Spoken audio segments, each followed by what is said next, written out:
নমস্কার, আপনারা দেখেন ডিএল খোকন ইউটিউব চ্যানেলের বিশেষ বিশেষ সংবাদ। আজ যে সংবাদটি আমি আপনাদের কাছে উপস্থাপন করতে চলেছি, এক ধাক্কায় বাড়ল রান্নার গ্যাস এবং বাণিজ্যিক গ্যাসের দাম।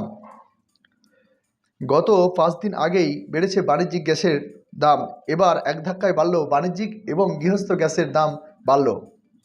কিন্তু বিশেষজ্ঞরা মনে করছেন যে ইসরায়েল, ইরান এবং আমেরিকার যে যুদ্ধ পরিস্থিতি তৈরি হয়েছে তারই কারণে এই গ্যাসের মূল্যবৃদ্ধির এক ধাপ এগিয়ে বলে মনে করা হচ্ছে। কিন্তু বাড়িতে যে ব্যবহৃত গ্যাসগুলো ব্যবহার করা হয় 14 লিটার 200 কেজি সিলিন্ডার, তার দাম বেড়ে হয়েছে 60 টাকা। ফলে 879 টাকা থেকে সিলিন্ডার প্রতি দাম হয়েছে 939 টাকা।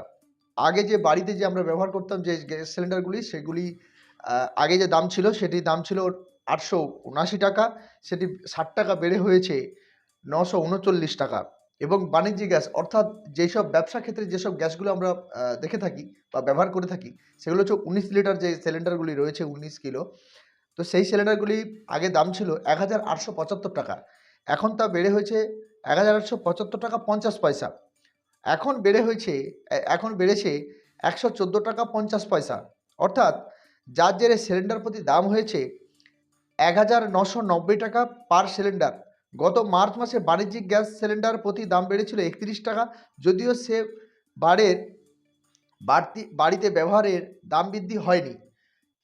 আগের মাসে মার্চ মাসে বাড়ানো হয়েছিল 31 টাকা করে, কিন্তু সেই 31 টাকার যে বাড়ানো হয়েছিল সেই গ্যাসের দাম কিন্তু সাধারণ গ্রাহকের উপর কিন্তু চাপানো হয়নি। যদিও এ ব্যাপারে পেট্রোলিয়াম মন্ত্রকের সিদ্ধান্ত অনুযায়ী সম্প্রতি পুরনো নিয়মে ফিরছে গ্যাসের দাম। গৃহস্থরা 21 দিনের মাত্র একটি করে সিলিন্ডার কিনতে পারবেন।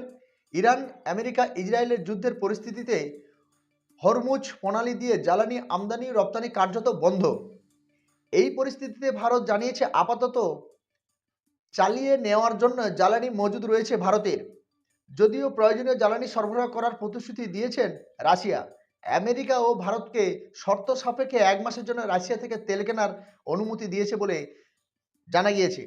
বন্ধুরা, আপনারা ভাবুন যে এই যুদ্ধ পরিস্থিতির ক্ষেত্রে একমাত্র দাদাগিরি হিসেবে দাদাগিরি দেখাচ্ছে আমেরিকা। আমেরিকার কথা অনুযায়ী আমেরিকা বলেছিল যে রাশিয়া থেকে কোনোভাবে তেল বা খনিজ গ্যাস, তেল কোনো কিছুই ভারত কিনতে পারবে না।